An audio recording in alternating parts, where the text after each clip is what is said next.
زندگی میں آزمائشیں آتی رہتی ہیں، کبھی یہ ہمیں توڑ دیتی ہیں تو کبھی جوڑ دیتی ہیں۔ لیکن کیا آپ جانتے ہیں کہ ان آزمائشوں کا مقصد کیا ہے؟ یہ ہمیں کس طرف لے جاتی ہیں؟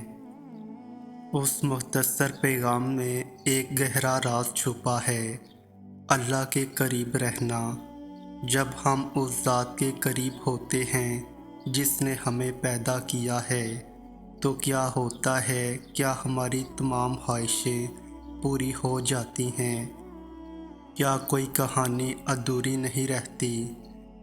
زندگی میں بعض چیزیں ایسی ہوتی ہیں جو ہمیں اللہ سے جوڑے رکھتی ہیں، کبھی خواہشات کی صورت میں، کچھ آزمائشیں، غم یا پھر یادیں۔ جتنا درد ہوتا ہے اتنا ہمیں اللہ یاد آتا ہے، جتنی دل میں تڑپ بڑھتی ہے اتنی جلد ہمیں اللہ سے رجوع کرتے ہیں، اس کے سامنے جھکتے ہیں۔ اگر دعا مانگتے ہی ہر خواہش پوری ہو جائے تو اللہ کو کون کیسے یاد رکھے گا؟ یہ صبر اور یقین ہی ہے جو ہمیں اللہ کے قریب کرتا ہے۔ اللہ کے قریب رہیں، سب خواہشیں پوری ہو جائیں گی، کوئی کہانی ادھوری نہیں رہے گی۔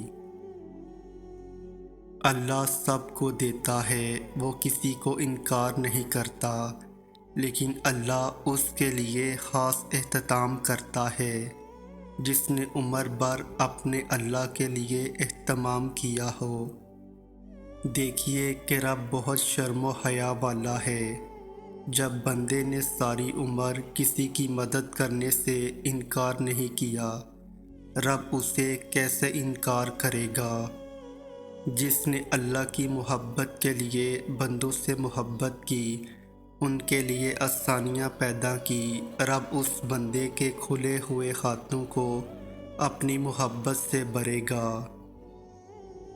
جو شاکرین میں سے ہو اور پھر ایسا بندہ اپنی ضرورت اپنے رب کو بتائے تو رب کہے کہ ایسا صبر و شاکر بندہ ہاتھ پھیلا کر بیٹھا ہے، اس کے ہاتھ گرنے سے پہلے اسے قبولیت سے نواز دیا جائے۔ یاد رکھیں کہ دعا ایک عبادت ہے اور اس کا وضو ہماری بندگی ہے۔ اپنی بندگی میں کمال کو پہنچ جائیں اور دعاؤں کی قبولیت کے معجزات دیکھیں۔ کبھی کبھی انسان کا دل کسی چیز کے لیے بہت تڑپتا ہے، اتنا کہ اس کے لیے صبر کرنا بھی مشکل ہو جاتا ہے۔ انسان ہر روز اس چیز کو حاصل کرنے کے لیے ہر اس لمحے دعا کرنے کی کوشش کرتا ہے جو لمحہ دعا کے لیے افضل ہے، اور اس کی آنکھیں اپنی مانگی گئی دعا کے قبول ہونے کے انتظار میں ہر روز ادھر ادھر دیکھتی رہتی ہیں، اور یہ تو بھول ہی جاتی ہیں کہ اللہ نے ہر چیز کو عطا کرنے کا ایک محسوس اور بہترین وقت مقرر کر رکھا ہے۔ ہمیں یاد رکھنا چاہیے، اگر ہمیں کسی چیز کو حاصل کرنے کی اتنی چاہت ہے تو اس چاہت کرنے والے دل کا مالک کون ہے؟ یہ چاہت بھی تو اسی رب نے دل میں ڈالی ہے تاکہ تم اس کے لیے دعا کر سکو اور وہ تمہاری خواہش کو بہترین کر کے تمہیں عطا کر سکے۔ اور وہ تو خواہش کی دل میں تب پیدا کرتا ہے جب وہ تمہارے نصیب میں لکھ دیتا ہے، تو بس ہمارے ہی درجات بلند کرنے کا ایک ذریعہ ہے۔